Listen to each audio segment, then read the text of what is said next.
passerai par-dessus vous.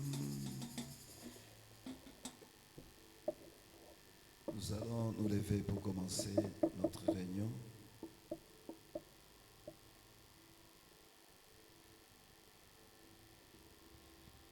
« 54, c'est mon joyeux service. »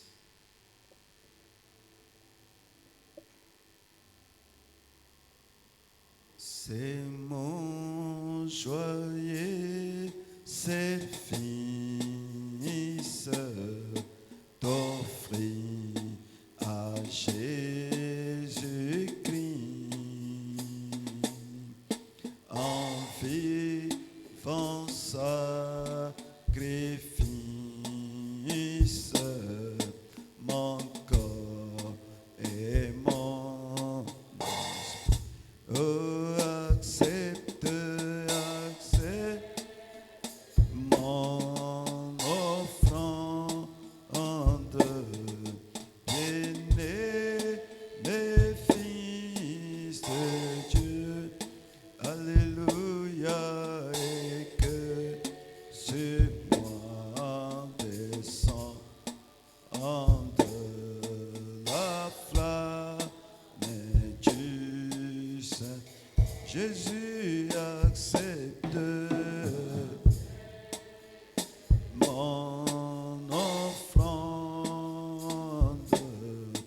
bien-aimé fils de Dieu. Alléluia, et que sur moi descende la flamme du Seigneur.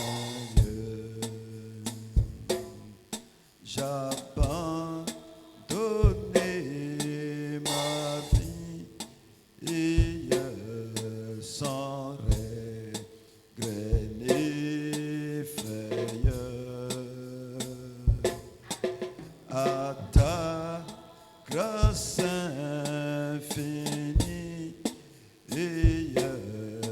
oh mon libérateur, Jésus accepte mon offrande, bien-aimé fils de Dieu. Alléluia, et que sur moi descende la flamme du Seigneur. Qu'un feu nouveau salut humain par ton amour en moi, et dans mon cœur conçu humain, c'est qui n'est pas Jésus accepte mon offrande, bien-aimé fils de Dieu. Alléluia, et que sur moi descende la flamme du Dieu. Viens Jésus, sois mon maître, par ton sang racheté. À toi seul je vais être épousé. Jésus accepte mon offrande, bien-aimé fils de Dieu. Alléluia, et que sur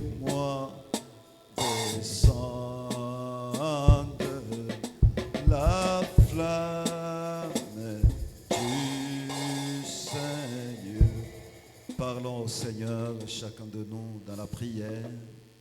Avançons dans la présence de notre Dieu et que chacun de nous puisse lui parler, parler à notre Dieu, parler à notre Seigneur.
Dieu d'amour et Dieu de grâce, nous te sommes infiniment reconnaissants de nous avoir donné l'opportunité d'être réunis dans ta maison afin de venir t'adorer, afin de venir te louer, afin de venir écouter ta parole, Seigneur. Tu as dit que l'homme ne vivra pas seulement de pain, mais de toute parole qui sort de ta bouche, Seigneur. Si nous sommes venus ici, Seigneur, principalement, c'est pour que toi, tu puisses nous parler, Seigneur. Que tu puisses nous nourrir de ta parole, Seigneur. Nous savons que tu es ici au milieu de nous parce que tu l'as promis dans ta parole, Seigneur. Alors descends pour nous parler, Seigneur. Descends pendant que nous allons te chanter, Seigneur. Descends pendant qu'il y aura même quelques mots qui seront adressés à toi, Seigneur. Que cette réunion soit pour toi une offrande que nous venons pour te l'offrir, Seigneur. Et que tu puisses agréer cela, Seigneur. Oh Dieu, et qu'à la fin de cette réunion, Seigneur, que chacun de nous ne puisse pas sortir tel qu'il est venu, mais que quelque chose de spécial puisse se passer avec tout un chacun de nous. Seigneur, nous attendons à toi, à ta visitation ce soir, Seigneur, car nous t'avons demandé de prier ainsi. C'est dans le glorieux nom du Seigneur Jésus-Christ. Amen. Amen.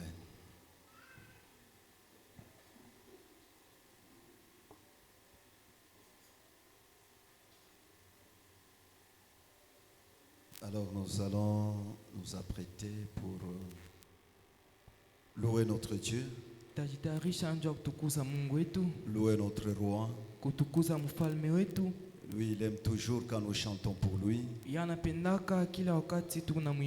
qui est de la vivacité, du courage, et qu'on puisse chanter comme les vivants et non pas comme les morts. Ok, frère Normand, vous pouvez...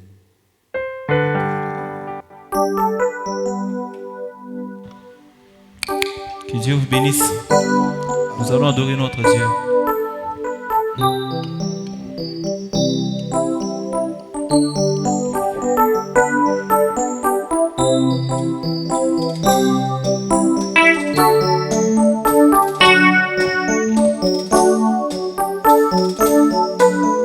Oui, non jamais tout seul. Oh non, jamais tout seul. Mon Jésus, Jésus, mon sauveur, mes gardes. Je ne suis jamais tout. Oui, non, jamais tout seul. Oh non, non, jamais tout seul. Oh Jésus, Jésus, mon sauveur, mes gardes. Je ne suis jamais tout seul. Mais crains rien, je t'aime, oh, je suis avec toi. Promesse suprême qui soutient ma foi. Oui, la sombre vallée n'a plus de terre. Oui, la main consolée. Je marche avec mon sauveur. Oui, non jamais tout seul. Oh non, jamais tout seul. Oui, Jésus, Jésus, mon sauveur, mes gardes. Je ne suis jamais, oui, non jamais tout seul. jamais tout seul. Oh oui, Jésus, mon sauveur, mes garde. Je ne suis jamais tout seul. Les dangers à court.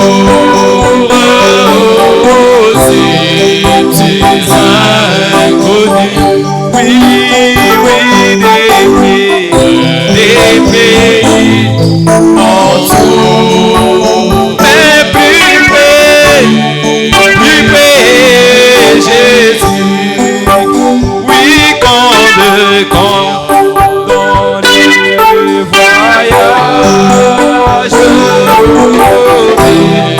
Jésus, c'est moi. Oui, des rien.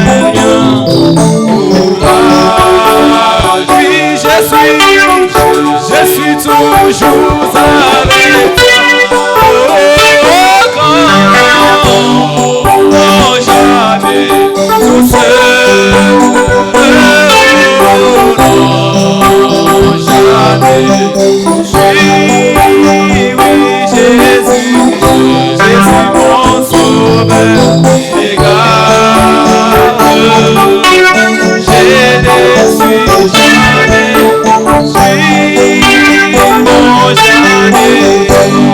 Non, jamais tout seul. Non, jamais tout seul. Oui, mon Jésus, mon sauveur, mes gardes. Je ne suis jamais. Oui, sur le ciel, tu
Sur les rideaux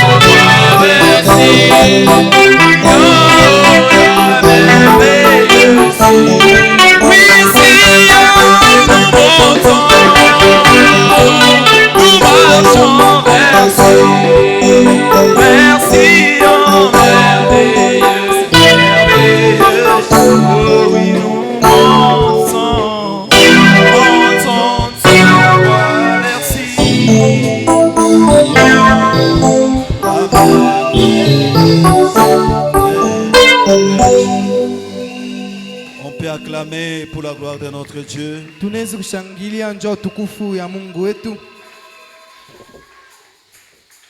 Jésus a une table où les saints de Dieu sont nourris pendant qu'on appelle les pasteurs.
Dieu notre Père, créateur des cieux et de la terre, auteur de la vie éternelle et donateur de tout don excellent et parfait, nous bénissons encore ton Saint-Nom ce soir pour l'occasion que tu nous accordes d'être réunis dans ta maison, Seigneur.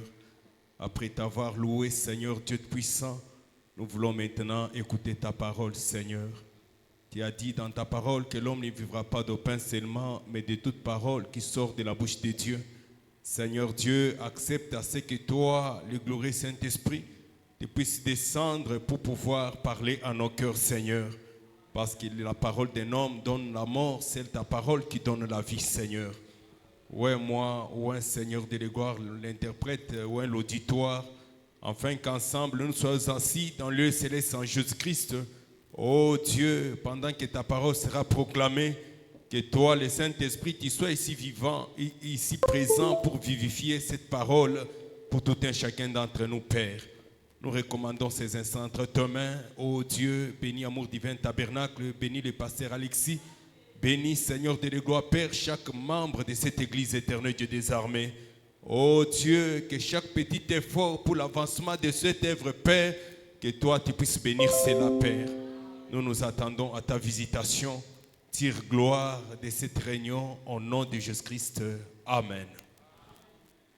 Que le Seigneur Dieu bénisse. Bwana Mungu ambariki. Oui, nous bénissons notre Dieu Tunabariki Mungu wetu.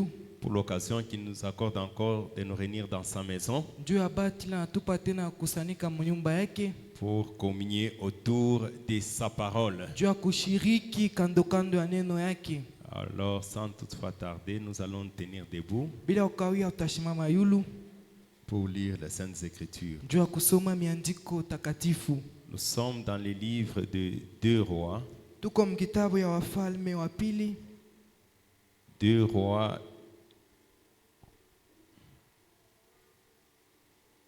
chapitre 5 Wafalme wa pili sura ya 5 au verset 3. mstari wa 3. Nous lisons au nom du Seigneur Jésus-Christ. Tutasoma munjina ya Bwana Yesu Kristu. Et elle dit à sa maîtresse: Na akambia mwalimu yake mwanamke, Oh, si mon Seigneur était auprès du prophète qui est à Samarie, kama bwana yangu akuya kwa nabii ule koko Samaria, les prophètes les guériraient de sa lèpre. ule nabii alipashwa kumuponya kwa bukoma bwake. Naaman allait dire à son maître, Naaman akaenda kuambia mwalimu yake, la jeune fille du pays d'Israël a parlé de telle et de telle manière. ule mtoto mwanamke wa Israeli akasema munamna moja na ingine. Et le roi de Syrie dit, Na mfalme wa Siria akasema, va, rends-toi à Samarie, wende kusamaria et j'enverrai une lettre au roi d'Israël. na mitatumia barua kwa mfalme wa Israeli. Il partit, prenant avec lui 10 talents d'argent, Akaenda kabeba naye makuta mbifulushi 10, 6000 cycles d'or akabeba zahabu ya ile bwingi et 10 vêtements de rechange. na manguo 10 ile mtu anezi kuvuala. Après avoir lu la lettre du roi d'Israël, le roi d'Israël déchira ses vêtements Kisha kusoma barua, mfalme wa Israeli akapasula mavazi yake, et dit, suis-je un Dieu pour faire mourir ou pour faire vivre? eti mie ni kumungu njua kuwa na kufanya kusema mtu aishi, Qu'il s'adresse à moi afin que je guérisse un homme de sa lèpre? njua nyanjikie mukanda njuu mie niponeshe muntu kwa malari yake. Sachez donc et comprenez qu'il cherche une occasion de dispute avec moi. Mujua kusema iko natafuta nifuashi ya kukokotania hapo na mie. Et lorsque Élisée, homme de Dieu, apprit que le roi d'Israël avait déchiré ses vêtements, Wakati Elisha mtumishi wa Mungu anaona sema mfalme wa Israeli akipasula manguo yake, il envoya dire au roi, akatuma miumbe bakaambie mfalme, pourquoi as-tu déchiré tes vêtements? njua nini unapasula manguo yako? Laisse-les venir à moi, Ubache bakuye kwangu. et il saura qu'il y a un prophète en Israël. Na atajua kusema ku Israeli kuko nabii. Prions tous ensemble Tuombe sisi wote pendant que vous pamoja êtes encore debout, wakati msha kushimama, pour que Dieu ajoute des bénédictions avec de sa parole et qu'il vous donne l'entendement spirituel de sa parole. Priez le Seigneur.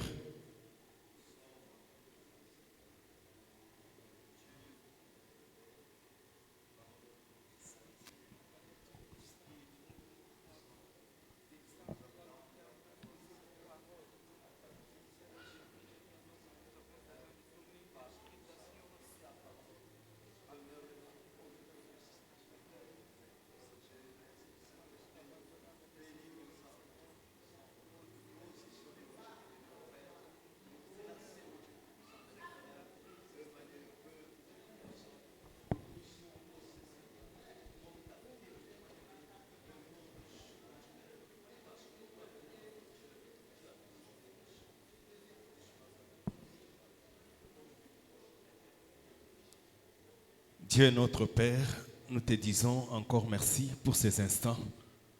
Nous venons de lire ta parole comme n'importe qui a étudié peut la lire. Mais nous savons que c'est toi, le Saint-Esprit, qui peut nous en donner le contexte. Laisse que toi, le Dieu de la Bible, tu sois ici présent dans cette salle pour vivifier ta parole, ô Dieu. Car c'est cela que nous avons besoin, Père. Nous avons réellement besoin de toi. Nous recommandons ces instants entre tes mains. Nous chassons les puissances occultes d'envoûtement, des fausses onctions, des coupures d'onction, des voyages en esprit, de ces retraits, de ces lieux au nom de Jésus-Christ. Et que le glorieux Saint-Esprit puisse prendre le contrôle sur chaque esprit qui est entré en ces lieux, Père éternel, mon Dieu, mon roi. Que le Saint-Esprit soit libre de se mouvoir, ô Dieu de quoi, Père, parmi nous. Que le Saint-Esprit soit libre d'agir et de se manifester, ô Dieu de gloire, Père. Nous te recommandons ces instants, tout pour la gloire, l'honneur de ton Saint-Nom, au nom de Jésus-Christ. Amen. Que le Seigneur Dieu bénisse. Bwana Mungu amibariki. Oui, nous continuons à parler sur les surnaturels. Tunaendelea na kusemezea pa ile ya kiroho. Et nous avons vu que Tuliona ya kama chaque homme, chaque femme kila muntu mwanaume mwanamke a cette fin naturelle-là d'expérimenter les surnaturels. eko na ile njala ya kuonjwa bintu ya kiroho. Alléluia. Amina. Donc nous devons avoir faim et soif du surnaturel. Tunapasha kuwa na njala na kiu ya kuonjwa bintu ya kimungu. Parce que le Dieu que nous adorons, Juu Mungu le tuko na budu, il n'est pas un Dieu naturel. ana Mungu wa kimwili. Il est un Dieu surnaturel. Eko Mungu wa kimbingu. Il est le Dieu invisible. Eko Mungu asipo kuonekana. Et pour entrer en contact avec le Dieu invisible, Na njua kuingia mapatano na Mungu asipo kuonekana, il n'y a que le sixième sens qui peut nous permettre d'entrer en contact avec le surnaturel. kuko paka mulango ya sita inaweza tusaidia tuingie mkupatana na ya kimungu. Et le sixième sens, Na c'est ile ce que mulango nous appelons ya la sita foi. ndio yenye tunaita imani. Amen. Amina. Dieu a donné à l'homme les cinq sens. Mungu alipatia kwa muntu milango tano. Et les cinq sens, Na milango tano ça vous permet d'entrer en contact avec le monde visible ou le monde matériel. iko na misaidia mupatane na dunia kuonekana wala ya bintu mnezi kubamba. Amen. Amina. Maintenant, pour rentrer en contact avec Dieu, Jua kuingia mapatano na Mungu avec le monde invisible, na dunia asipo kuonekana, là, vous n'avez pas besoin de vos cinq sens. pala mlazimishe milango yenu tano. Là, il y a un autre sens Pale kwa mulango qui ingine vous met en contact. ile tamipatanisha C'est le sixième sens ni mulango ya sita qui est la foi. ile nakuya imani. Donc, vous ne pouvez pas entrer en contact avec le surnaturel Amwezi kuingia mapatano na ya kimungu sans la foi. bila imani. Et la Bible déclare que la foi Na Biblia inasema imani est une ferme assurance ni hakikisho ya nguvu des choses qu'on espère. ya bintu bile tuko natumainia Une démonstration konekanika de celle qu'on ne voit pas. kwa bintu bila tuone na macho. Et pour l'avoir possédé, Na vile bakwaka nayo zamani, les anciens ont obtenu un témoignage favorable. bale bazamani balipata ushuda ya mzuri. Et quelque part là, la Bible déclare, Na fashi fulani pale Biblia il inasema faut que celui qui s'approche de Dieu pasha mwenyewe ule kona karibia kwa Mungu croit que Dieu existe amini akisema Mungu ako naishi et qu'il est le rémunérateur de ceux qui le recherchent. na analipaka wale beko na mtafuta. Amen. Amina. Et nous avons vu Frère Branham nous dire que lorsque vous êtes baptisé du Na Saint-Esprit, tuliona ndugu Branham anasema wakati mnabatiziwa kwa Roho Mtakatifu vous entrez en association avec le monde invisible munaingia mkupatana na dunia asipo kuonekana et le surnaturel. na ile bintu ya kimungu. Alléluia. Amina. Et quand vous entrez en association avec le monde invisible et le surnaturel, Wakati munapatana na dunia yasipo kuonekana na ya kimungu, les anges de Dieu commencent à vous visiter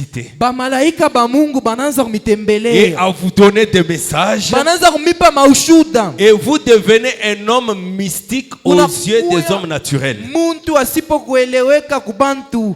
Amen. Amina. Nous lisons Ephésiens chapitre 1er. Waefeso sura ya kwanza. Ephésiens chapitre 1er. Waefeso sura ya kwanza. Verset 3. Mstari wa 3.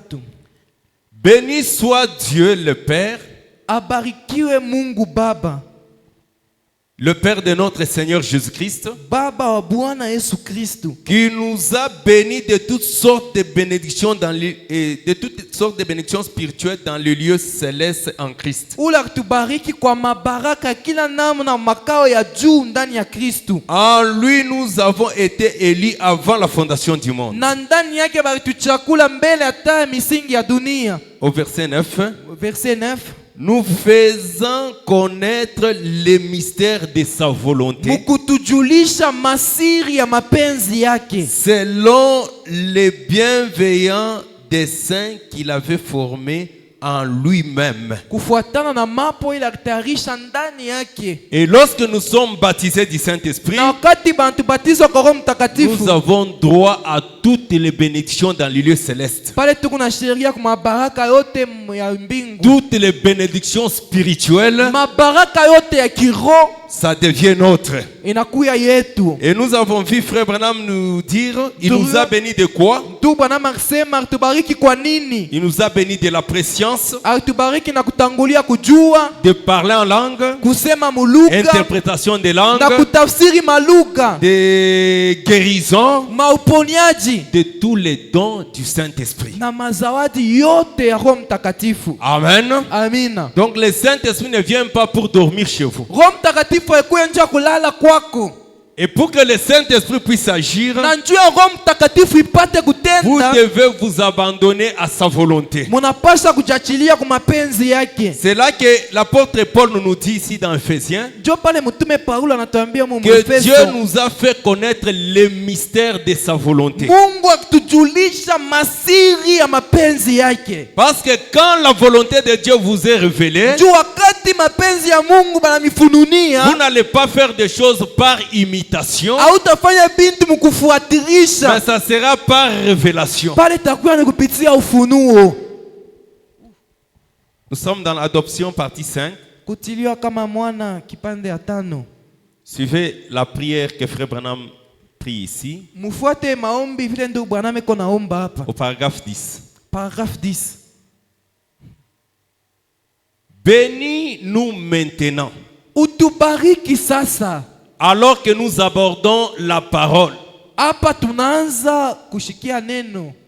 Et Père, Baba, tu sais pour quelle raison j'aborde la parole en prenant ce passage-ci de l'Écriture. unajua ni njia sababu kanini kunaanza kubiri mkusoma imwandiko. C'est parce que je sens que c'est comme ça que tu veux que je le fasse. Ni njoo mimi nashikia sema njoo hivi unataka nifanye. Et que c'est ta volonté divine, Na inakuwa ni mapenzi yako ya kimungu. selon ton ordre. Kufuatana na vile ukitayarisha bitu. Et c'est à l'ordre du jour Na inakuwa ni njoo ya leo. d'amener les gens à trouver leur position, Ya kupeleka bantu bapate mshimamio yabo. leur place, Mafuashi yabo. afin d'être prêts pour l'heure de la bataille. Njoo bakuye tayari wakati ya bukomvi. Amen. Amina. Vous devez connaître votre place Munapasha kujua fuashi yenu. pour être prêts lors de l'heure de la bataille. Njoo mukuye tayari wakati ya vita. Comme notre frère le disait dans la prière Sa vile ndugu yetu alikuwa anasema maombi. qu'il t'a adressé tout à l'heure. Ile alikutowea hapa abakawia. Oh, tu nous formes depuis si longtemps. Uko na tutunga kuna kawia. Qui vous forme? Ule kona mitayarisha ni nani? Dieu. Mungu. 5 ans dans le message, Miaka 5 3 mujumbe. ans, Miaka 3. 10 ans, Miaka 10. 20 ans, Miaka 25. 25 ans. Miaka 25. Suivez comment ce frère ici priait. Et frère Branham reprend sa prière là quand il prie. Mufuate vile ndugu yako naomba. Comme il t'a adressé tout à l'heure. Sa vile anaanza kuomba kwa pakawia. Comme notre frère le disait dans la prière qu'il t'a adressé tout à l'heure. Sa vile nduku anaanza kusema maombi la riomba pakawia. Oh, tu nous formes depuis si longtemps, Seigneur. Uko na tutunga kuna kawia Bwana. Maintenant, Sasa Père, Baba, donne-nous nos grades. utupatie macheo yetu. Place-nous dans la position Utuweke msimamio où nous devons œuvrer mule tunapashwa kutenda. pour que nous puissions nous occuper des affaires du Père. Juu tupate kuangalia bintu ya Baba. Kazi ya Baba, c'est ça la bonne traduction en Swahili. Ndio tupate kuangaikia kazi ya Baba. Pour que nous puissions, donne-nous, place-nous dans la position où nous devons œuvrer. Utuweke msimamile tunapasha kutumikia. Pour que nous puissions nous occuper des affaires du Père. Juu tupate kuangalia kazi ya Baba. Car nous les demandons Juu tunailomba au nom de Jésus ton Fils. Amen. munjina ya Yesu mtoto yako, amina. Alléluia.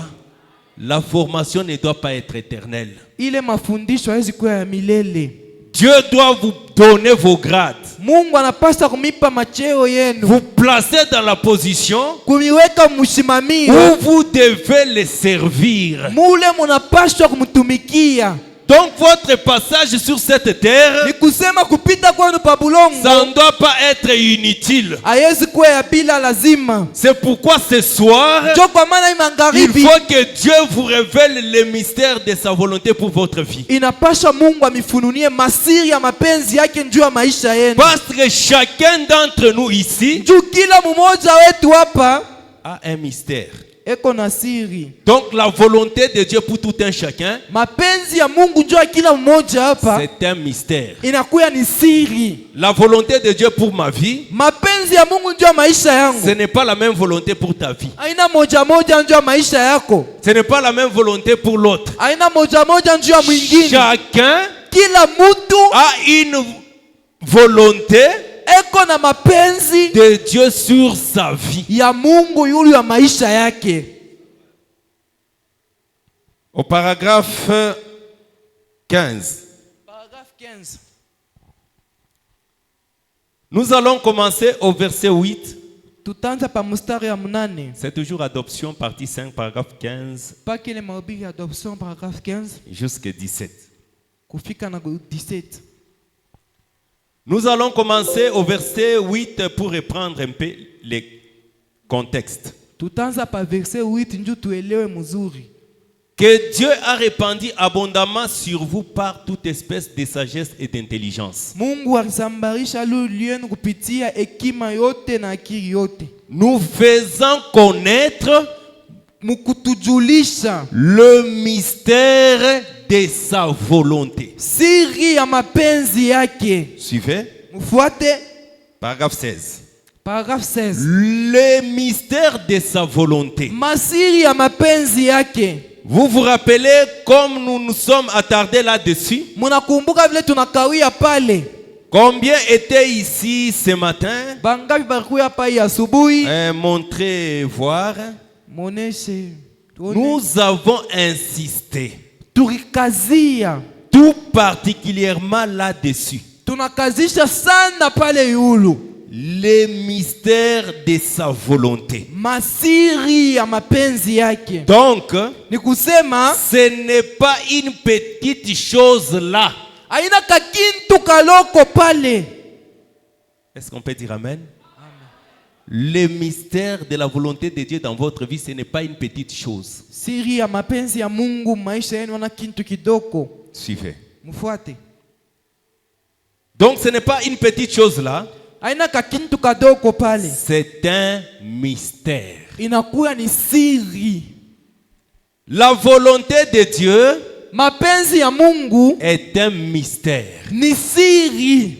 Et chacun Na kila mmoja doit rechercher la volonté de Dieu pour lui-même. anapasha kutafuta mapenzi ya Mungu njuu yake ye moya. Ne vivez pas au hasard. Usiishi kwa bule tu. Chacun doit rechercher la volonté de Dieu pour sa vie. Kila mtu anapasha kutafuta mapenzi ya Mungu njuu ya maisha yake. Et il continue, il dit, Anaendelea anasema chacun doit rechercher la volonté de Dieu pour lui-même ou pour elle-même. anapasha kutafuta mapenzi ya Mungu akwe mwanaume wala mwanamke. Les mystères de Dieu. Masiri ya Mungu. Paragraphe 17. Paragraphe 17. De quelle façon la découvrons-nous? Ni munamna kan tutavumbula siri ya Mungu. Amen. Comment découvrir la volonté de Dieu pour votre vie? Namna kan tutavumbula mapenzi ya Mungu njuu ya maisha yetu. Suivez. Mfuate. Paul, Paulo et lui a été révélé. barimufununi ayo. Donc le mystère de la volonté de Dieu pour votre vie, Masiri ya mapenzi ya Mungu njuu ya maisha yenu ça doit venir par révélation. inapasha kuya kupitia ufunuo. Et cette révélation, Na ile ufunuo vous ne pouvez pas l'obtenir en raisonnant. hawezi kuipata mkufikiri. Cette révélation Ile ufunuo vient iko na quand kuya vous-même vous entrez en contact avec le surnaturel. wakati wewe unapatana na bintu ya kimungu. Suivez. Mfuate. Il dit, Anasema il a dit qu'il n'a consulté aucun homme, alisema shikulize mutu hata moya, ni la chair, wala mwili ni le sang, wala damu, il n'est allé à aucune école. Ashikwenda kwa masomo hata moja. Oh, viens ici, on va te former, tu vas devenir prédicateur. Non. Kuya hapa tutakufundisha utakuwa mhubiri, hapana. Il n'est parti à aucune école. Ashikwenda kwa masomo hata moja. À aucun séminaire. Ashikwenda kwa masomo hata moja. Il n'a rien eu à voir avec ça. Ashikukuwe na mambo ya masomo na vile vyote. Cela Ile lui a été révélé par Jésus-Christ. balimufununia kupitia Yesu Kristu. Cela lui a été révélé par Jésus-Christ. Balimufununia kupitia Yesu Kristu. Qu'il a rencontré sur le chemin de Damas. Ule alikutana naye munjia ya Damaseki. Dans une lumière semblable à une colonne de feu. Munuru ya kufanana na nguzo la moto. Alléluia. Amina. Alors que Paul, qu'il était encore Saul, Pale Paulo akuya Saulo. il était zélé pour des choses de Dieu. Alikuya na bidii ya bintu ya Mungu. Et il partait à Damas Akaanza kwenda ku Damasi pour aller arrêter les disciples de Jésus. juu ya kwenda kubamba banafunzi ba Yesu. Pour lui, Juu les yake disciples de Jésus étaient dans l'erreur. banafunzi ba Yesu bakuya munkosa. C'était des gens qu'il fallait arrêter, fouetter. Ilikuwa ni bantu bakubamba kupika mfimbo. Il est allé chez le souverain sacrificateur. Alienda kwa mkoani Il a mkubwa. demandé des documents. Analomba mikanda. Et il partait pour aller arrêter. Akaanza kwenda njenda kabafunge. Pour lui, dans sa pensée Juu yake yeye mawazo et yake dans sa croyance, na mumovila riamini. il croyait qu'il servait Dieu. Aliwaza saa kutumikia Mungu. Mais pendant qu'il était sur le chemin, Wakati wakuya munjia, vers le milieu de la journée, mukatikati ya mshiku hivi, il a croisé la colonne de feu. anakutana na nguzo la moto. Une grande lumière, Nuru mkubwa plus que le soleil, ile nashindia yua, l'a projecté. ile limutupa, Il est tombé par terre. ananguka chini Et na de la lumière, la voix est sortie. ule munuru sauti natoka. Saul, Saul, Saulo, Saulo, pourquoi me persécutes-tu? juu ya nini kuna niteswa? Saul se tourne. Saulo anageuka, Il dit, Seigneur, anasema Bwana, qui es-tu que je persécute? uko nani ule mie niko nateswa? Et la lumière, la voix est sortie, lui a dit, Na munuru sauti natoka namwambie, je suis Jésus niko Yesu que tu persécutes. ule uko nateswa. Et Paul a posé la question, Na Paulo aliuliza, Seigneur, Bwana, que veux-tu que je fasse? unataka nikufanishie nini? Chacun de nous doit poser cette question-là à Dieu. Kila mtu hapa anapasha kuuliza Mungu ile swali. On ne doit pas adorer Dieu dans les hasards. Abezi kuabudu Mungu paka hivi tu. Et tant que vous n'avez pas retrouvé votre position, Na wakati yote yapata mshimamio yako, vous n'agissez pas sur base de la foi. autende kupitia imani. C'est quand la position vous est révélée Wakati banakufununia que vous mshimamio, agissez sur base de la foi. ndio utatenda kupitia imani. Qui es-tu que je persécute? Uko nani ule niko nateswa? Je suis Jésus que tu Niko persécutes. Yesu ule uko nateswa. Seigneur, Bwana, que veux-tu unataka nini? que je fasse? Nifanye nini? Ça devait être la question de tout un chacun d'entre nous. Inapasha kuya swali ya kila mmoja katikati yetu. Suivez ce que Frère Branham dit ici. Mufuate ile ndio Bwana anasema. Pourquoi crier parle? Njoo kulalamika sema tu. Paragraphe 43. Paragraphe 43. Dieu Mungu a un dessein dans le fait que vous soyez ici. eko na mambo ya kutayarisha muvile huku hapa.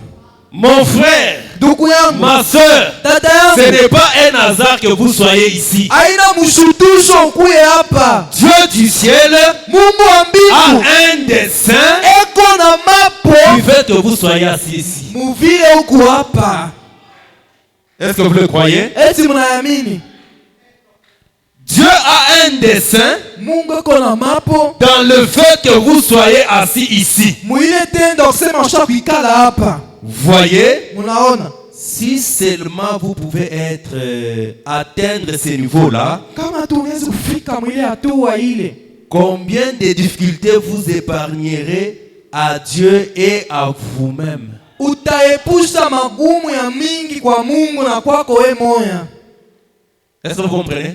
Unaelewa? Donc il y a d'autres difficultés qu'on a, c'est parce qu'on ne reconnaît pas les desseins pour lesquels Dieu nous a placés. Magumu ingine tuko njua tuvumbule mapo yenyewe Mungu atuwekea hapa.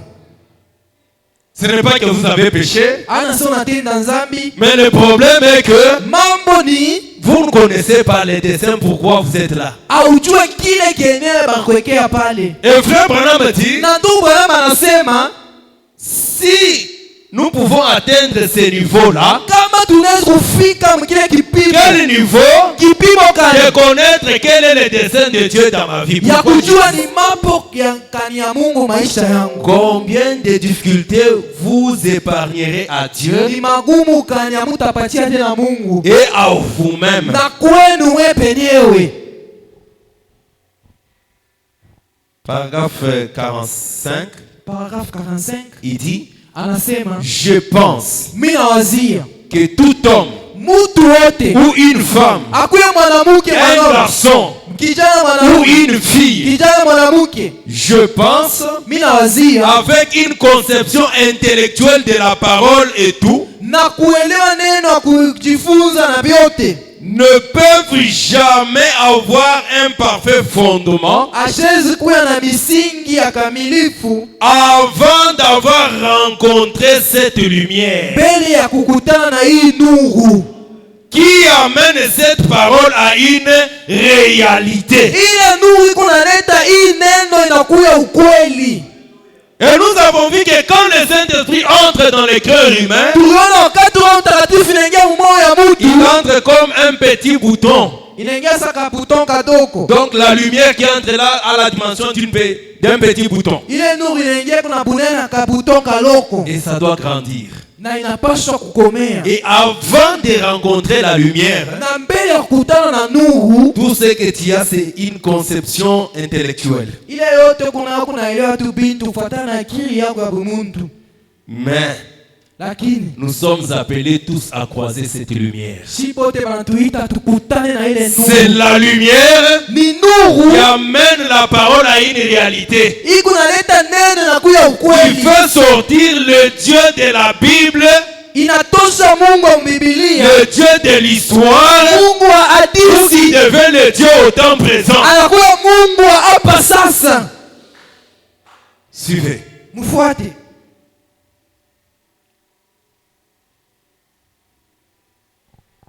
Et qui amène cette parole à une réalité. Na inaleta hii neno na kuya ukweli. Paragraphe 46. Paragraphe 46. Je pense Mimi nawazia qu'aucune église. kanisa hata moja. Est-ce que vous croyez, frère Branham? Eti mnaamini ndugu Branham? Je pense Nawazia qu'aucune église, hakuna kanisa hata moja malgré sa pratique, hata vile banaumbaka, peu importe combien elle est intellectuelle hata vile Mungu bantu wa kujifunza namna kani et fondamentaliste, na namna kani banajua miandiko. même si vous êtes fondamentaliste comment? Hata kama mnajua miandiko Ouais, namna vous kani, savez, mnajua dans tel sermon, mumahubiri fulani, paragraphe tel, paragrafu fulani, frère Branham dit, ndugu Branham oh, anasema dans la Bible, mubibilia Ephésiens chapitre ceci, Waefeso, oh, la Bible dit, Biblia oh, inasema la hivi. Bible dit, Biblia inasema hivi, c'est bon, ni mzuri mais ce n'est pas tout. lakini haieneye. Suivez. Mfuate. Peu importe combien elle est intellectuelle et fondamentaliste, Haizuru maana ngapi inakuya na bantu wa kujifunza sana na kujua miandiko, cette église ile kanisa ne peut jamais prospérer haiwezi kuendelea avant que le surnaturel mbele bintu ya kimungu ne se soit fait connaître parmi ces gens-là. bipate kujulikana katikati ya bale bantu. Amour du divin tabernacle, Au divin ce tabernacle dont nous avons besoin, ile tuna lazima c'est la manifestation du surnaturel au milieu de nous. ikuonekana ya bintu ya kimungu katikati C'est yetu. le surnaturel Ni ya qui kimungu opère des prodiges et des miracles. ndio kunaleta miujiza na maajabu. Suivez. Mfuate. Cette église ne peut jamais prospérer ile kanisa hawezi kama kuendelea avant que le surnaturel ne se soit fait connaître parmi ces gens-là. mbele ya kimungu ijulikane katikati ya bale bantu Et qu'il l'ait vu. na bapate kuiona. Ça me fait très mal.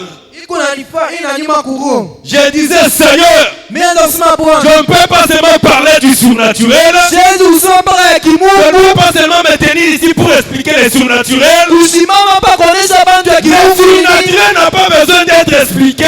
Les gens ont besoin de vivre cela.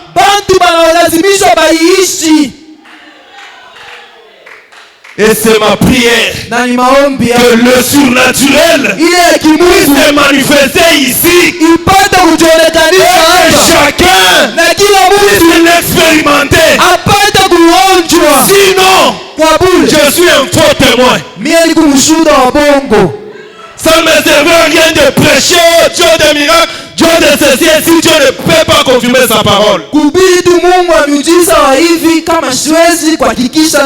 Et c'est un fardeau sur mon cœur. Et si chacun d'entre nous portait ce fardeau-là, Dieu est obligé de prouver sa parole comme la vérité. On ne peut pas se réchauffer à un feu dessiné. On ne peut pas se réchauffer à un feu qu'on a dessiné. La Pentecôte, c'est une réalité. Le Saint-Esprit, c'est une réalité. Frère Branham me dit, à quoi sert un Dieu historique? Si Dieu reste le Dieu historique, Frère Branham me dit, c'est bien même d'aller faire les champs, ça peut aider les gens. Oui, ça peut être mieux de laisser de prêcher, aller cultiver, et ça va aider les gens. De prêcher aux gens un Dieu loué.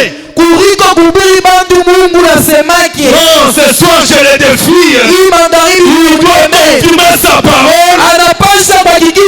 Aussi sûr que William Branham est son prophète.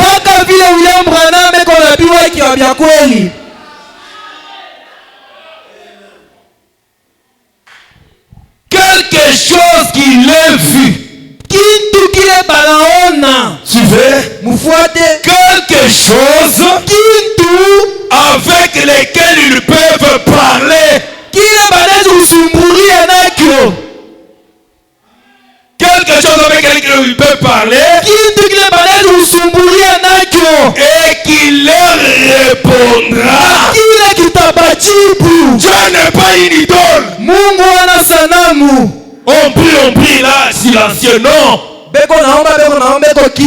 Dieu doit répondre. Dieu doit parler. Dieu doit révéler. Dieu doit guérir. Dieu doit orienter. C'est le Dieu que nous voulons. Pas un Dieu mioué. Le Dieu mioué, c'est le Dieu des balles. Les gens avaient crié du matin au soir. Il n'y avait pas de bruit, ni signe d'attention. Mais le Dieu d'Élie, vers le soir, lui qui a arrangé l'autel, il a invoqué Dieu selon son alliance infaillible. Le Dieu d'Abraham, le Dieu d'Isaac, le Dieu d'Israël. Que l'on sache que tu es Dieu. Et que moi, Élie, je suis ton serviteur. Dieu avait répondu par le feu. Et c'est le Dieu que nous voulons adorer. Le Dieu qui répond par le feu. Le Dieu qui a croisé Paul sur le chemin de Damas. Alléluia. Le même Dieu qui a marché avec William Branham. Suivez. Quelque chose qui leur répondra et confirmera cette parole écrite. kile kitabajibu na kuhakikisha hii neno imekuandikiwa. Le surnaturel ne vient pas pour contredire la parole. Ya kimbingu haikuwa kupinganisha neno. Quand ça vient contredire la parole, Wakati na kupinganisha ça c'est neno, le diable mettez de côté. hii ni shetani weke Mais le mbele. surnaturel Ya kimungu vient pour confirmer la parole écrite. inakuwa kuhakikisha neno imekuandikiwa. Quand Paul a posé la question, Wakati Paulo aliuliza, il a reçu la réponse. alipata jibu. Seigneur, que veux-tu que je fasse? Bwana, unataka nifanye nini? Dieu lui dit, Mungu anamwambia, va à Damas, uende on te kudamaseki, dira ce que tu dois faire. batakuonyesha kile Et utafanya. lorsqu'il arrive à Damas, Na wakati alifika kudamaseki, Paul a gêné, Paulo alikesha, Paul a prié, aliomba, il n'a pas mangé, il asikukule, n'a pas bu. asikukunywe kitu. Comment vous pouvez avoir sorti du surnaturel Namna kanaweza kuwa kitu ya et vous kimungu, négligez la vie de prière? lakini unasura maombi. Frère, Ndugu, pour expérimenter le surnaturel, kwa kuonja vitu vous vya devez Mungu, être des hommes et des femmes de prière. unapaswa kuwa bantu ya maombi. Paul a gêné, Paulo Paul a alikesha, prié. aliomba. La lumière là était tellement forte que ça l'avait aveuglé. Nuru ilikuwa ya nguvu, mkipima kusema ni upofusho. Il était devenu aveugle, Alikuwa pale kipofu, mais il était en train de prier. alikuwa iko naomba, Il était en train de jeûner. alikuwa iko na kesha Et funga comme chakula. il priait, Na wakati alikuwa anachesha, Dieu Mungu va se révéler à son serviteur Ananias. anaenda kujifunua kwa mtumishi wake Ananias. Dieu parle à Ananias pour dire, Mungu anasema kwa Ananias hivi, va dans telle avenue. uende munjia fulani. Nous aimons ce Dieu-là. Tunapenda ule Mungu, Nous aimons ce Dieu-là. tunapenda ule Mungu. Va dans telle avenue. Uende munjia fulani, Dans la rue appelée la droite. muile njia banaita ya kuume, Et quelque part là, fuashi fulani il pale, y a quelqu'un qui loge là-bas. kuko mtu mwana kalaka pale. Notre Dieu parle. Mungu wetu anasemaka,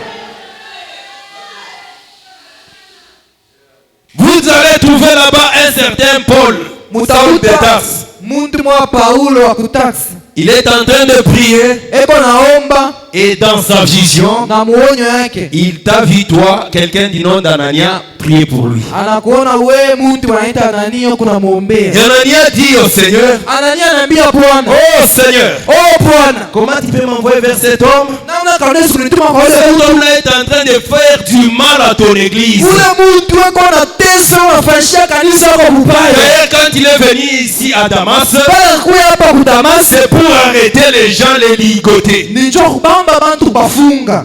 Dieu dit à Anania Mungu anaambia Anania, que cet homme, ule mtu c'est un instrument. anakuwa ni chombo. Mon frère, ma soeur, Ndugu yangu, dada yangu, vous êtes un instrument de Dieu. uko chombo cha Mungu. Abandonnez-vous entre les mains de celui qui vous a créé. Ujachilia mikono ya mwenyewe na kuumba.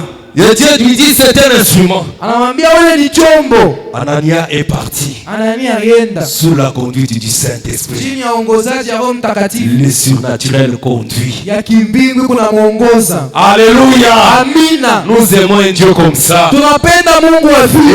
Et quand Anania arrive, Na wakati Anania anafika, il trouve Paul là-bas.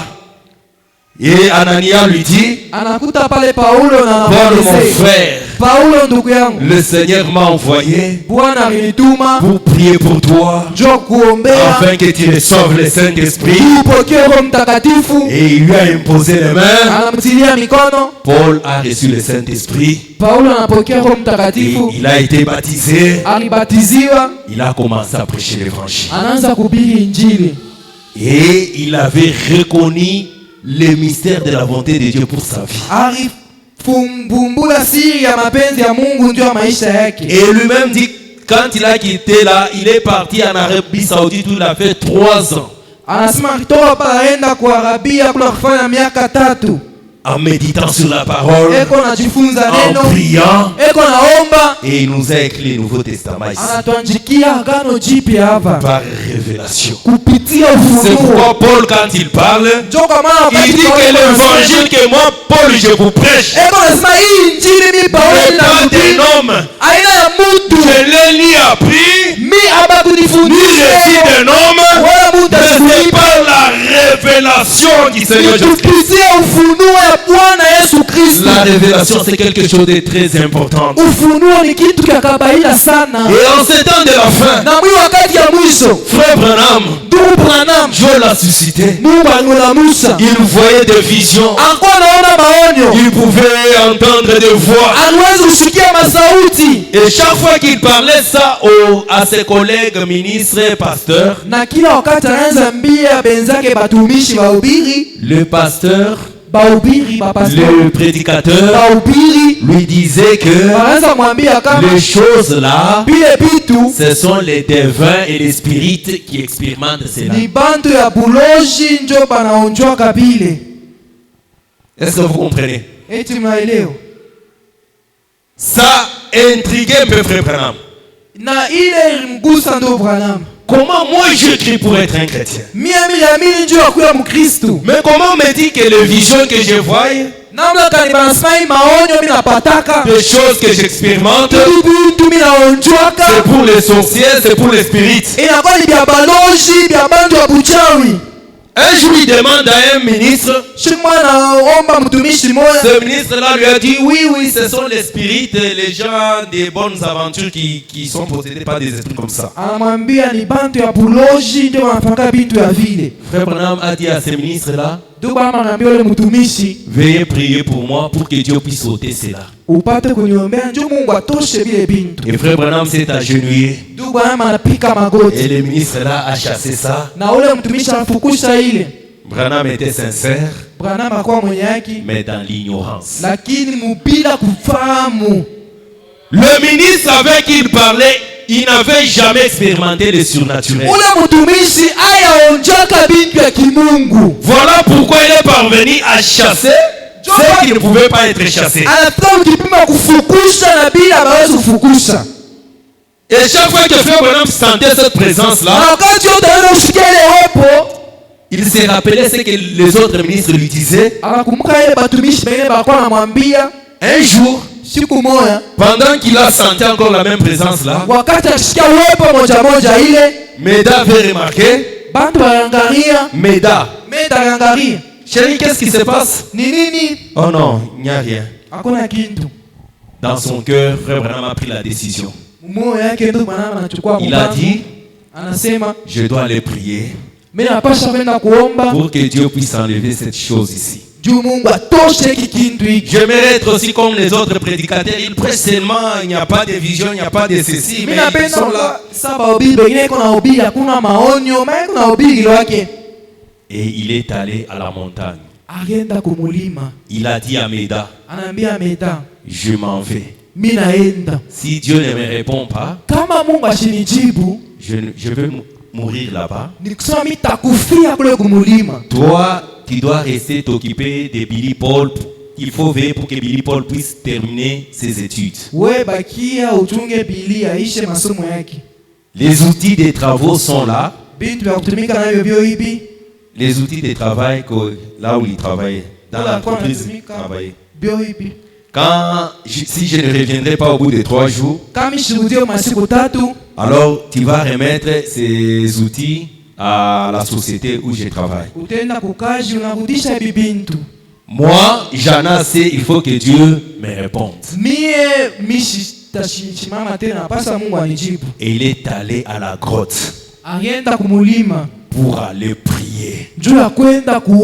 Quand vous devenez sincère avec Dieu, Dieu devient aussi sincère avec vous. Branham ne voulait plus écouter encore les hommes.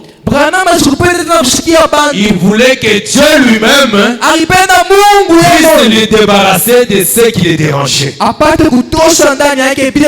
Il est allé. Il a prié toute la nuit. Oh Seigneur, je vais être un chrétien. Mais les visions que je suis en train de voir, les expériences que j'ai, mes collègues dans les ministères disent que c'est du diable. Oh Seigneur, aide-moi ôte cette chose que ça ne revienne plus. Il a prié. Il a prié. Il a prié. Un moment, il s'est reposé. Et pendant qu'il s'est reposé, il voit la lumière. Comme la torche. Il se demande qui peut amener la torche ici. Et cette lumière, ça provient d'où? Pendant qu'il s'est posé toutes ces questions, il voit dans cette lumière-là le pied en train de descendre. Et pendant que le pied descendait, il voit, c'était un ange. Ça, ce n'était pas une vision, c'était une présence physique. Et quand il a vu cet ange se tenir devant lui, les bras croisés, pieds nus, avec une robe blanche, sans barbe, il avait les teints basanés. Teint basané. Vers chocolat. Alors, il a eu peur. Il dit, imaginez, moi seul très loin dans la brousse, dans la grotte, et devant cette présence-là, il avait très peur. Mais dès que l'ange a parlé, l'ange lui a dit, ne crains point. Dès qu'il a entendu la voix, il a compris que c'est la même voix qui lui parlait depuis l'âge de 7 ans. Et l'ange lui dit, je viens de la présence du Dieu Tout-Puissant pour t'expliquer ta naissance particulière sur la terre. Tu es né dans un but. Dieu t'a donné les dons de guérison pour le peuple du monde entier. Tu prieras pour le roi. Tu prieras pour les potentats. Tu prieras pour le malade. Et comme Dieu avait donné à Moïse 2 signes pour confirmer ton ministère, toi aussi, Dieu te donne 2 signes. Le premier signe, c'est la guérison divine.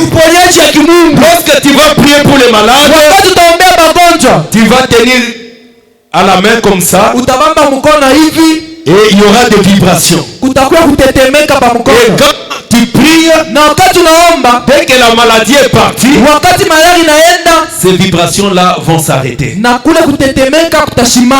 c'était le premier signe. Et l'ange lui a dit, si tu es sincère et que tu amènes les gens à te croire, rien ne résisterait à tes prières, pas même le cancer.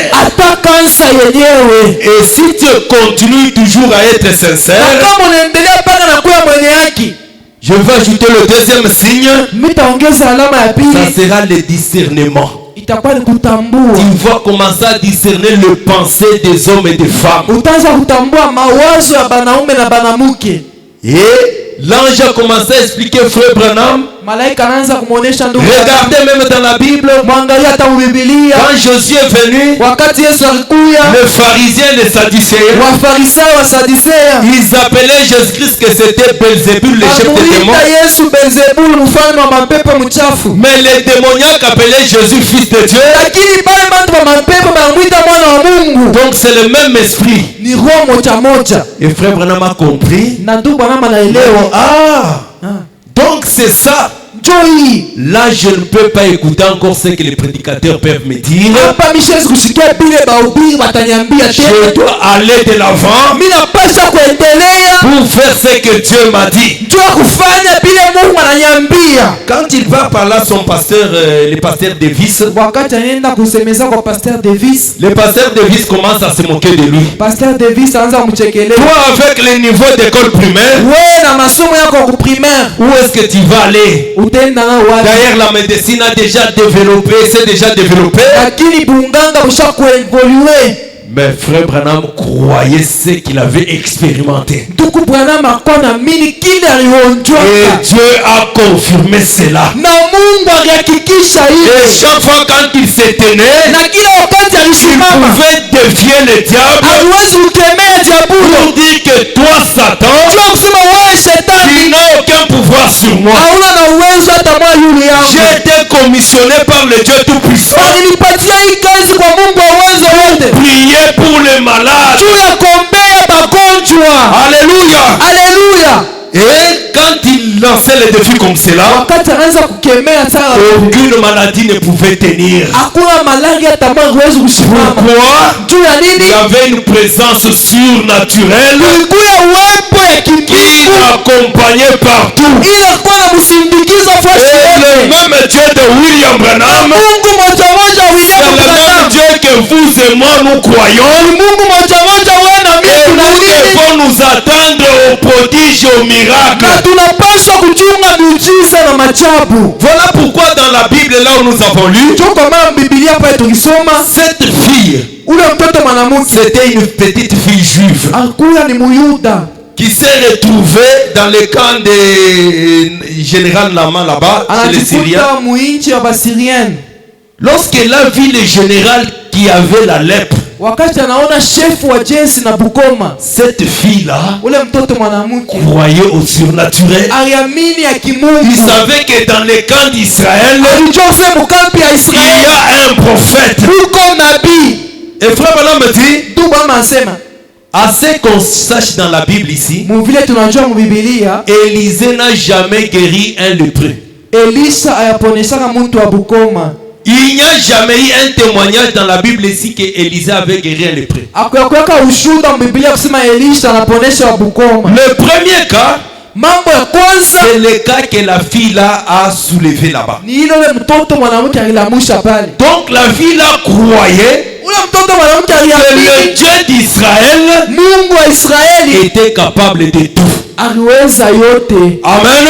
Amina. Il a dit, Akisema si mon Seigneur serait en Israël, kama Bwana wangu akikuwa ku Israeli, auprès du prophète qui est là en Israël, kwa nabii uleko kule ku Israeli, il serait guéri de la lèpre. alipaswa kuponya kwa Bukoma. Or, Japo Élisée n'avait jamais guéri un seul lépreux. Elisa aponeshaka muntu hata moja wa Bukoma. Et quand ce général a suivi ça, Wakati ule shefu wa jeshi alifuata il ile, est allé vers son chef. alienda kwa shefu yake, Le chef a rédigé anaandika pour le recommander au roi d'Israël. juu ya kumpeleka kwa mfalme wa Et Israeli. lorsqu'il arrive maintenant chez le roi d'Israël en Samarie, Wakati anafika kwa mfalme wa Israeli kusamaria, il lui donne la lettre.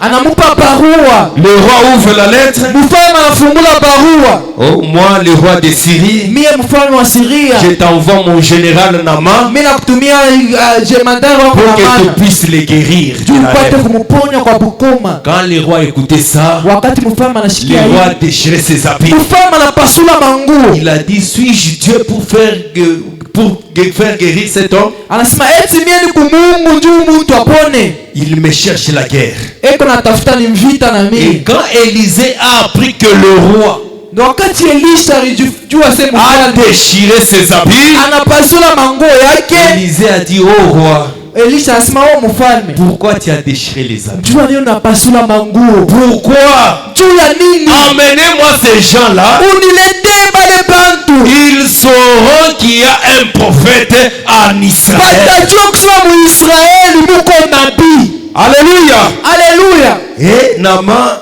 était parti voir Élisée. Na Naamani anaenda kona Elisha. Arrivé là, Kufika kule Élisée n'est même pas sorti. Elisha asikutoki. Et vous connaissez qui était Élisée? Unajua Elisha alikuwa nani? Élisée était disciple d'Élie. Elisha alikuwa mwanafunzi wa Elia. Lorsqu'Élie a été enlevé, Wakati Elia alinyanyuliwa, Élisée a reçu la double portion de l'esprit d'Élie. Elisha alipata roho ya Elia mara mbili. Et frère Branham dit, Na ndugu Branham c'est anasema le type de Christ et son église. inakuwa ni mfano ya Kristo na kanisa yake. Christ a été enlevé, Kristo alinyanyuliwa. le même Saint-Esprit qui était en Jésus Ile Roho Mtakatifu aliyekuwa ndani ya est Yesu revenu sur l'église. inarudia yule ya kanisa. Et Na Christ a dit, Kristo alisema celui qui croit en moi mwenyewe na mimi verra aussi les œuvres que je fais atafanya matendo et il en atafanya fera davantage. ataifanya ya utele. Pourquoi le Saint-Esprit Choko maana Roho ne vient pas Mtakatifu pour dormir? alikuya kulala. Le Saint-Esprit Roho vient Mtakatifu pour continuer les œuvres de Christ dans l'église. inakuya kuendeleza matendo ya Kristo mukanisa. Et Élisée Na Elisha avait reçu la double portion de l'esprit d'Élie. alipataka roho ya Elia mara mbili. Et il dit à Naaman, Anaambia Naamani, va au Jourdain uende Yordani, et va te plonger cette fois uende uitante mara 7 et tu mtano, seras guéri. na utapata uponyaji.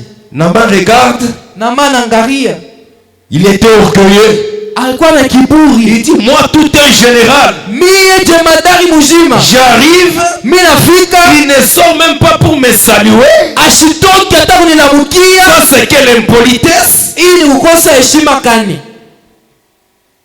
Je croyais qu'il allait sortir me saluer. Mimi naona sasa natoka kunilamukia, Il allait prier pour moi aliwezi kuniombea et je serai guéri. na mimi tapata uponyaji. Est-ce que chez nous à Damas là, il n'y a pas, à Syrie là, il n'y a pas de rivières ou de fleuves? Eti kwetu kusiria kuna mitoni mabari. Ah, je rentre. Narudia. Pendant qu'il était fâché, il voulait rentrer. Wakati alipenda kurudia, L'un de ses serviteurs venait le conseiller. mtumishi wake mwana kwa kumpa shauri. Mon Seigneur, Bwana wangu, s'il t'avait demandé une chose de difficile, n'est-ce pas tu allais le faire? kama kuloma kintu kya nguvu, shupasha ukifanya. Il ne t'a demandé ni argent ni présent que tu lui as apporté. Ashikulome ni makuta ni bintu bila unaleta. Va seulement obéir à ce qu'il t'a dit. Wende tu tiku bila kuonesha. Et il a écouté ce conseil-là. Akishikele shauri, Il est descendu. anashuka. Il arrive là. Anafika Il pale, se plonge une fois. anajitwanga mara ya Il kwanza, sort. anatoka. La lèpre était toujours là. Bukoma buriku yako paka. 2 fois. Ya pili, La lèpre était toujours là. bukoma buriku yako 3 paka. fois. Ya tatu, La lèpre était toujours là. bukoma buriku yako paka. Quand Dieu vous dit de faire quelque chose, Kama Mungu ananiambia ufanye kitu, vous devez faire exactement tel que Dieu le dit. munapaswa kufanya mpaka vile Mungu ananiambia. Il y a une fois, frère Branham, Dieu l'avait envoyé pour prier pour quelqu'un. Siku mwa Mungu anatuma ndugu Branham akaombee muntu. Et Dieu lui avait déjà montré dans la vision, Mungu amuonesha muonyo. avant de prier, Bela kuomba, il y aura tel assis à tel endroit, kutakuwa muntu fulani pafashi tel autre fulani, assis à tel endroit. mwingine pafashi fulani, Le chapeau sera sur la chaise. chapeau itakuya pakichi. Quelqu'un viendra prendre le chapeau, l'enlever, le déposer sur le lit. Mtu ataweka chapeau anaiweka pa kitanda. C'est à ce moment-là que tu dois prier. Njoo mbele wakati utaomba. Mais quand frère Branham est arrivé, Wakati ndugu Branham alifika, il n'a pas tenu compte de ça. asikuangalia vile vitu vyote. Le monde surnaturel, c'est une école très difficile. Mambo ya kimbingu ni masomo ya nguvu. Quand frère Branham arrive, Wakati anafika, il commence directement à prier. anaanza kuomba. Dès qu'il a prié, Wakati anaomba, la maladie s'est encore empirée. malari njoo inakuwa L'enfant mbaya. commence encore à s'agiter. Mtoto anaanza kuhangaika. Et il a compris, oh, j'ai commis une erreur. Anasema hapa mimi nafanya kosa. Oh Dieu, pardonne-moi. Mungu nihurumie.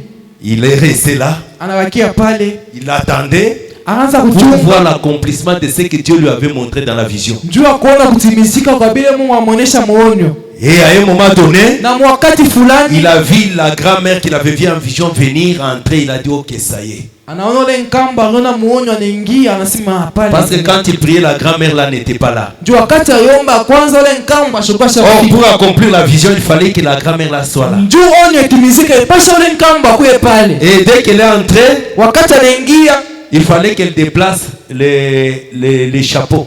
ipasha atoshe chapeau. Et frère Branham était là pour observer l'accomplissement de la vision. À quoi parler Dieu aone vile onyo. Il ne pouvait pas dire à la grand-mère là-bas, oh, bébé il chapeau et capa. Non, non. Là, c'est aider Dieu. Pas kusaidia Mungu. Dieu ne l'aide pas. Mungu anamsaidia yake. Quand Dieu dit, kama Mungu anasema, Dieu réalise avec précision ce qu'il dit. Eko natimiza na kikisho bila anasema. Et pendant que frère Branham observait, la grand-mère là prend les chapeaux, il la lève, il dépose sur les lits, il s'assoit. Frère Branham dit ça y est. Il demande au papa de l'enfant, est-ce que tu peux me faire encore confiance? Le papa dit oui de tout mon cœur. Et quand il avait prié, l'enfant était guéri sur place. Pourquoi? Il s'est fié à la conduite du Saint-Esprit. Alléluia. Est-ce que croyez-vous à la conduite du Saint-Esprit? C'est là que frère Branham dit, je crois que Dieu peut faire des choses qui ne sont pas écrites dans la Bible.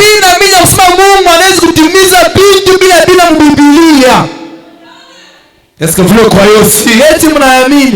Alors Naaman s'est plongé 2 fois, 3 fois, 6 fois. Il y avait toujours la lèpre. Mais lorsqu'il a obéi complètement, il s'est plongé la 7e fois, la lèpre était partie d'une manière surnaturelle. Vous voulez vivre le miracle? Vous voulez vivre les prodiges? Abandonnez-vous au surnaturel. Abandonnez-vous à Dieu. Et Dieu va accomplir le reste. Et votre vie sera un témoignage. Que le Seigneur Dieu vous bénisse. On se tient debout. Pendant que nous entendons un cantique, nous allons tous prier le Seigneur. Nous avons fait soif du surnaturel.